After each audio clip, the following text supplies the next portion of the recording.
Is the Lose It app a superior app for food tracking? Hi everyone, I'm Janine with feastgood.com. Today I'm going to be talking about the Lose It app. The Lose It app is very popular with over 41,000 reviews on the Apple Store.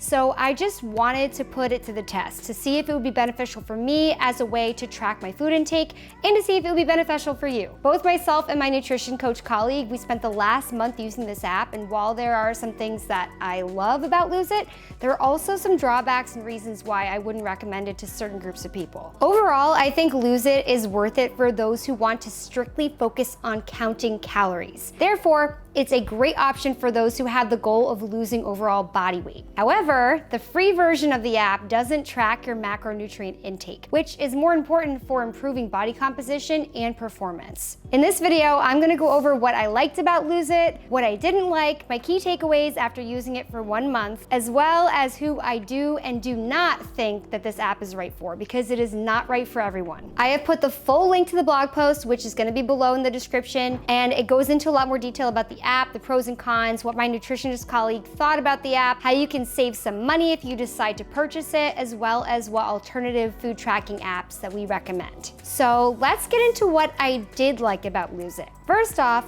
I love the intake process for the app because it has an extensive and thought-provoking list of questions. Beyond just talking about your age, your height, your weight, your activity level, it also asks other questions purely to make you reflect on why this goal is important to you, how you can set yourself up for success, why you may not have been successful in the past, and how you can learn from that experience. These are such important questions. So I just wish that the app did more with this information once you actually started using it, whether that be regular check-ins about how things are going based on your initial answers, or maybe some other type of incorporation. I also like that the Lose It app allows you to customize your calorie and macro targets because everyone's different and they're gonna have different nutritional preferences. So that was a really good thing that's inside the app. For example, I prefer a higher carb and lower fat intake because my body responds better to carbs. If the app suggested a higher fat and lower carb intake and I couldn't adjust it, I wouldn't want to use it. I also appreciate that besides carbs, protein, and fats,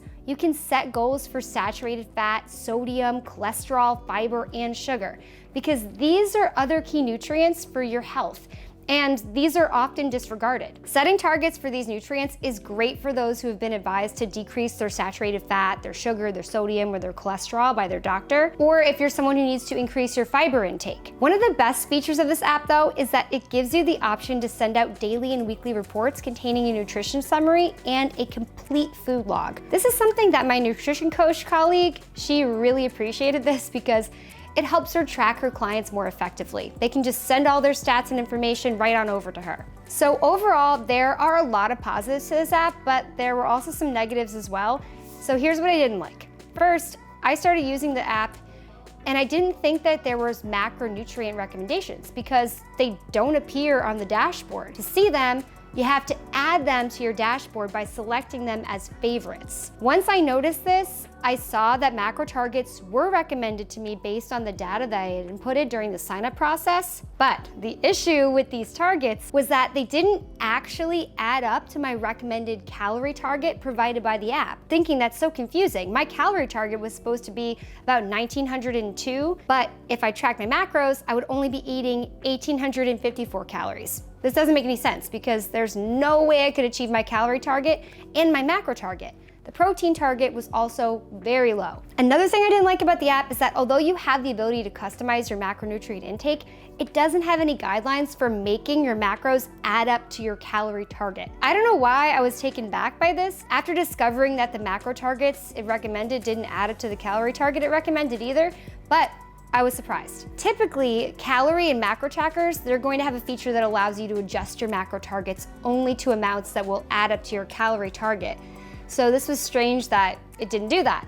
This is because your macro targets, they need to equal out to your calorie target for you to meet both goals. For people who are just starting to macro track, who don't know that macro targets that the app recommends aren't accurate or how to adjust their macros themselves while staying true to the calorie target, can run into some problems. The last thing that I didn't like about the app was that if you log exercise into the app, it adds the number of calories you burned back into your calorie goal for the day. To lose weight, you need to be in a caloric deficit, meaning that you have to take in fewer calories than you burn. This allows your body to use its own resources, preferably fat, for energy. But if you're not allowing yourself to achieve a deficit because you're eating back the calories you burned, your body won't have to use its fat for fuel and you won't lose weight.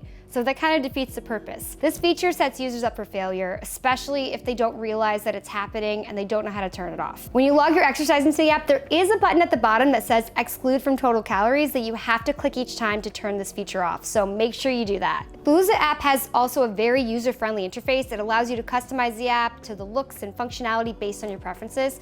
And you can just adjust your dashboard to include calories, macros, or other nutrients based on what you consider as a priority. Lose It has 34 million foods, including both verified and unverified foods that users have access to for tracking all of their intake. Typically, verified foods are foods that have come from a food database that has been verified by registered dietitians to contain accurate nutritional information. However, Lose It has verified foods that are apparently just foods the team verified themselves. So this makes me a bit nervous because I prefer when foods are verified by a third party. I feel like I trust it more. But you can customize your dashboard to only show verified foods, which I highly recommend. Now for who should and should not use this app. Lose It's a great app for those who want to exclusively count calories because the calorie calculations, those are on point.